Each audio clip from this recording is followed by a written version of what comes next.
Breaking news చూస్తున్నారు. త్రివిధ దళాలకు కేంద్రం ఫ్రీ హ్యాండ్ ఇవ్వడంతో ఇప్పుడు నావికాదళం పుంజుకుంది. అయితే కంప్లీట్ గా యుద్ధానికి సిద్ధంగా ఉన్నామంటూ కూడా ఒక స్ట్రాంగ్ మెసేజ్ ని పాకిస్తాన్కి పంపించింది. ఇండియన్ ఆర్మీ ఇప్పటికే కొన్ని విన్యాసాలను చేస్తూ అరేబియన్ సముద్రంలో అదేవిధంగా బార్డర్ దగ్గర కూడా సైనికులను సిద్ధం చేస్తుంది. ఈ నేపథ్యంలో కేంద్ర ప్రభుత్వం త్రివిధ దళాలకు ఫ్రీ హ్యాండ్ ఇచ్చింది. మీరు మీ స్ట్రాటజీ పరంగా టైం పరంగా మీరు ఎలాంటి టార్గెట్ ని చేస్ చేస్తారు అనే దాని గురించి కంప్లీట్ గా మీ ఇష్టం అని చెప్పి కేంద్ర ప్రభుత్వం ఫ్రీ హ్యాండ్ ఇవ్వడంతో ఇప్పుడు నావికాదళం కూడా దూకుడు పెంచింది. యుద్ధానికి తాము సిద్ధంగా ఉన్నామని పరోక్షంగా ప్రకటించింది నేవీ. అయితే ఏ మిషన్ కూడా మాకు దూరం కాదు, సముద్రం ఏమీ విశాలమైనది కాదు అంటూ కూడా పోస్ట్ చేసింది. అయితే అరేబియా సముద్రంలో యుద్ధ నౌకలను మోహరించి కొన్ని మిసైల్స్ కి సంబంధించిన పరీక్షలు కూడా చేసింది. ఆ పరీక్షలు కూడా సక్సెస్ అయ్యాయి. ఇంతకు ముందు కూడా ఇండియన్ ఆర్మీ కూడా అఫీషియల్ పేజ్ లో ఒక పోస్ట్ చేసింది. ఆ పోస్ట్ లో కూడా ఏ భూభాగం మాకు దూరం కాదు, మేము ఎల్లప్పుడూ సిద్ధంగా ఉంటాము అని కూడా ఇండియన్ ఆర్మీ ఒక పోస్ట్ చేసింది. ఆ పోస్ట్ తో పాటు ఒక వీడియోని కూడా రిలీజ్ చేసింది ఇండియన్ ఆర్మీ. ఆ వీడియోలో త్రివిధ దళాలకు సంబంధించిన సైనికులు కొన్ని విన్యాసాలు చేస్తూ కనిపించారు. ఆ విన్యాసాల్లో వాటర్ నుంచి అంటే నీళ్లలో నుంచి అదేవిధంగా ఆకాశం నుంచి దాంతోపాటు వివిధ ప్రాంతాల నుంచి కూడా ఇండియన్ ఆర్మీ ఎంత అలర్ట్ గా ఉంటుంది, శత్రు మూకలపై ఎంత క్లియర్ గా టార్గెట్ ను చేస్తుంది అనే నేపథ్యంలో కూడా ఒక స్పష్టమైన మెసేజ్ ను ఇండియన్ ఆర్మీ పాకిస్తాన్ కు చాలా క్లియర్ గా పంపించింది. అయితే కేబినెట్ భేటీ తర్వాత నరేంద్ర మోదీ డిఫెన్స్ మినిస్టర్ రాజ్నాథ్ సింగ్ తో కలిసిన తర్వాత అదేవిధంగా కొన్ని కీలక సమావేశాలు జరిగిన తర్వాత ప్రధాని నరేంద్ర మోదీ ఆర్మీకి ఫ్రీ హ్యాండ్ ఇచ్చారు. టైం పరంగా స్ట్రాటజీ పరంగా టార్గెట్ ను చేసే పరంగా మీకు కంప్లీట్ గా ఫ్రీ హ్యాండ్ ఉంటుంది. మీరు ఏం చేయాలనుకుంటున్నారో మీరు ముందుకు వెళ్ళండి, ప్రభుత్వం తరపున మీకు కంప్లీట్ గా సహకారం అందిస్తామని కూడా నరేంద్ర మోదీ చెప్పడంతో ఇప్పుడు భారత నౌకాదళం కూడా దూకుడు పెంచింది. యుద్ధానికి తాము ఎప్పుడు సిద్ధంగా ఉంటాము, సముద్రమేమి విశాలమైనది కాదు అంటూ కూడా పోస్ట్ చేశారు. మా టార్గెట్ ఎల్లప్పుడూ క్లియర్ గా ఉంటుంది, ఏ పరిస్థితుల్లో కూడా మేము వెనకడుగు వెయ్యము, ఎల్లప్పుడూ సిద్ధంగా ఉంటామని కూడా ఒక పోస్ట్ పెడుతూ ఒక వీడియోని కూడా రిలీజ్ చేసింది. దాంతోపాటు కొన్ని మిసైల్స్ కి సంబంధించిన పరీక్షలను కూడా సక్సెస్ఫుల్ గా భారత నౌకాదళం ప్రదర్శించింది. ఆ మిసైల్స్ కి సంబంధించిన పరీక్షలు కూడా సక్సెస్ఫుల్ అయిందని కూడా భారత నౌకాదళం ప్రకటించింది. అయితే పహల్గామ్ లో జరిగిన ఉగ్ర దాడి తర్వాత ఇండియన్ ఆర్మీ ప్రతికార్య చర్య తీసుకుంటామని కూడా చాలా స్పష్టంగా చెప్పింది. ఆ తర్వాత జమ్మూ కాశ్మీర్లో జల్లెడ పట్టి మరి అక్కడ దాగి ఉన్న ఎవరైతే ఉగ్రవాదులు ఉన్నారో వాళ్ళ హైడౌట్స్ ని, వాళ్ళ డిజిటల్ ఫుట్ ప్రింట్స్ ని, అదేవిధంగా వాళ్ళ స్థావరాల పైన కూడా అటాక్ చేసింది. ఈ నేపథ్యంలో ఒక ప్రదేశంలో క్రాస్ ఫైరింగ్ కూడా జరిగింది.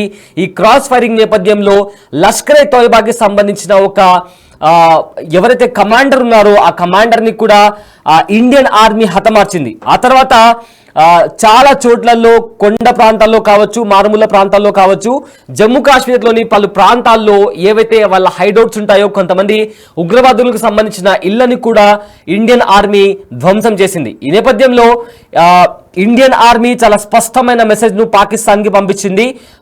తమ అఫీషియల్ పేజెస్ లో కూడా ఎప్పటికప్పుడు తమ మిషన్ కు సంబంధించి, తమ శక్తి సామర్థ్యాలకు సంబంధించి, తమ బలానికి సంబంధించి ఎప్పటికప్పుడు క్లియర్ మెసేజ్ ని పంపిస్తుంది. అయితే ఈ నేపథ్యంలో పాకిస్తాన్ ఆర్మీ కూడా మా నౌకల దగ్గరికి రావద్దు, మా ప్రదేశాల దగ్గరికి రావద్దు అని ఒక మెసేజ్ ఇచ్చినప్పుడు ఇండియన్ ఆర్మీ దాని ధీటుగా కూడా కౌంటర్ మెసేజ్ కూడా ఇచ్చింది. ఏ మిషన్ కైనా సిద్ధంగా ఉన్నాము, #రెడీ ఫర్ ఎనీ మిషన్ అనే కూడా ఒక ట్యాగ్ తో పాటు క్లియర్ స్పష్టమైన మెసేజ్ ను పాకిస్తాన్ కి ఇచ్చింది ఇండియన్ ఆర్మీ. సో ప్రజెంట్ మనం బిగ్ టీవీ స్క్రీన్ పైన భారత నౌకాదళానికి సంబంధించిన వార్షిప్ ని కూడా చూస్తున్నాము. ఆ వార్షిప్ లో కూడా ఫుల్లీ ఎక్విప్డ్ వెపన్స్ తో ఆ వార్షిప్ అరేబియన్ సముద్రంలో విన్యాసాలను చేపడుతుంది. అదేవిధంగా కొన్ని మిసైల్స్ కి సంబంధించిన పరీక్షలను కూడా చేపట్టింది. సో ఈ పరీక్షల నేపథ్యంలో ఆ మిసైల్ కూడా సక్సెస్ఫుల్ గా ఏవైతే ఆ టెస్టులు నిర్వహించారో ఆ టెస్ట్ కూడా చాలా సక్సెస్ఫుల్ గా ఫినిష్ అయిందని కూడా ఇండియన్ ఆర్మీ ప్రకటించింది. సో పహల్గామ్ లో జరిగిన ఉగ్రదాడి తర్వాత కంటిన్యూస్ గా పాకిస్తాన్ పైన ప్రెషర్ క్రియేట్ చేస్తూ వస్తుంది ఇండియన్ గవర్నమెంట్, అదేవిధంగా ఇండియన్ ఆర్మీ. అయితే సింధీ జలాల నది ఒప్పందం కావచ్చు, దాని తర్వాత అటారీ బార్డర్ దగ్గర ఏవైతే ట్రావెల్ చేస్తారో అక్కడ అటారీ బార్డర్ క్లోజ్ చేయడం కావచ్చు, లేదా ఇండియాలో ఉంటున్న Pakistan high level commission embassy కావచ్చు, అదేవిధంగా పాకిస్తాన్ నుంచి ఇండియాకి వచ్చిన పాకిస్తాన్ పౌరులు కూడా తిరిగి పాకిస్తాన్కి వెళ్ళిపోవాలి అని కొంత గడువు కూడా ఇచ్చింది. ఇప్పటికే చాలా మంది ఇండియా నుంచి విడిచిపెట్టి వెళ్ళిపోయారు. అదేవిధంగా గుజరాత్లో కూడా కుంబింగ్ ఆపరేషన్ చేపట్టింది. గుజరాత్లో కూడా కొంతమంది బంగ్లాదేశీయులు ఇల్లీగల్గా వచ్చి ఇండియాలో ఉంటున్నారు అన్న నేపథ్యంలో కూడా గుజరాత్లో కూడా ఒక కుంబింగ్ ఆపరేషన్ జరిగింది. అక్కడ కూడా ఉన్న ఎవరైతే అక్రమంగా వచ్చి ఇండియాలో ఉంటున్నారో వాళ్ళని కూడా ఒక ఆపరేషన్ చేపట్టి అక్కడ నుంచి వాళ్ళని కూడా వాళ్ళ దేశాలకు తిరిగి వెళ్ళిపోవాలని కూడా ఇప్పటికే ప్రభుత్వం ఆ దిశగా అడుగులు వేసింది. సో ఇప్పుడు నౌకాదళం, భారత నౌకాదళం తమ శక్తి సామర్థ్యాలను ప్రదర్శిస్తూ ఒక మెసేజ్ని కూడా ఇచ్చింది. ఆ మెసేజ్లో మేము సిద్ధంగా ఉన్నాము అండ్ సముద్రమేమి విశాలమైనది కాదు, ఏ క్షణంలోనైనా అలర్ట్గా ఉంటాం, ఏ టార్గెట్ని కూడా ఎలాంటి టార్గెట్నైనా మేము చాలా ఈజీగా చేస్తామని చెప్తూ కూడా భారత నౌకాదళం ఒక స్పష్టమైన క్లియర్ అండ్ పవర్ఫుల్ మెసేజ్ని పాకిస్తాన్కి ఇచ్చింది. అయితే ఈ నేపథ్యంలో ఇప్పటికే పాకిస్తాన్ కూడా భయపడుతూ కనిపిస్తుంది. ఎందుకంటే పాకిస్తాన్ ఆల్రెడీ ఇండియా నుంచి చాలా వరకు ఆ ప్రెషర్ అనేది ఫేస్ చేస్తుంది. దాంతోపాటు పాకిస్తాన్లో అంతర్గత యుద్ధం నడుస్తున్న వేళ, ఎందుకంటే బలోచిస్తాన్ లిబరేషన్ ఆర్మీ కూడా పాకిస్తాన్ నేవీ, పాకిస్తాన్ ఆర్మీకి సంబంధించిన వాహనాలు కావచ్చు, వాళ్ళ చెక్ పోస్టులను కావచ్చు, లేదా ఆర్మీ ప్రాజెక్టుల పైన కూడా ఇప్పటికే బలోచిస్తాన్ ఆర్మీ అటాక్ చేస్తున్న నేపథ్యంలో పాకిస్తాన్ వణికిపోతుంది. అండ్ ఆల్సో పాకిస్తాన్లో ఉన్న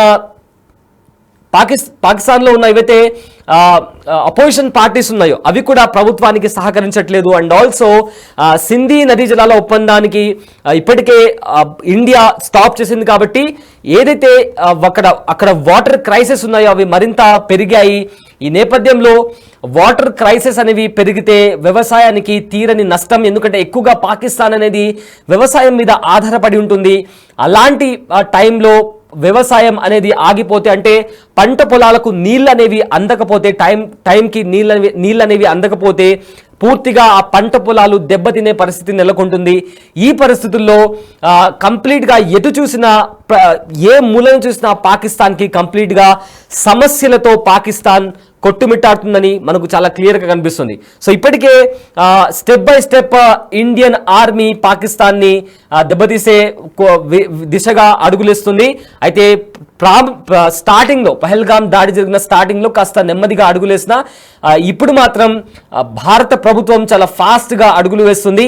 సో ఈ నేపథ్యంలో త్రివిధ దళాలకు సంబంధించి మీకు కంప్లీట్గా ఫ్రీడమ్ ఇస్తున్నాము, మీరు ఎలాంటి చర్యలు తీసుకుంటారు, స్ట్రాటజీ పరంగా ఎలా ముందుకు వెళ్తారు, ఎలాంటి టార్గెట్స్ని మీరు చేస్తారు అనేది కంప్లీట్గా మీకు ఫ్రీడమ్ ఇస్తున్నామని కూడా భారత ప్రభుత్వం అలానే నరేంద్ర మోదీ చెప్పడంతో ఇప్పుడు భారత నౌకాదళానికి సంబంధించి కొన్ని విన్యాసాలను కూడా భారత నౌకాదళం అరేబియన్ సీలో చేపట్టింది.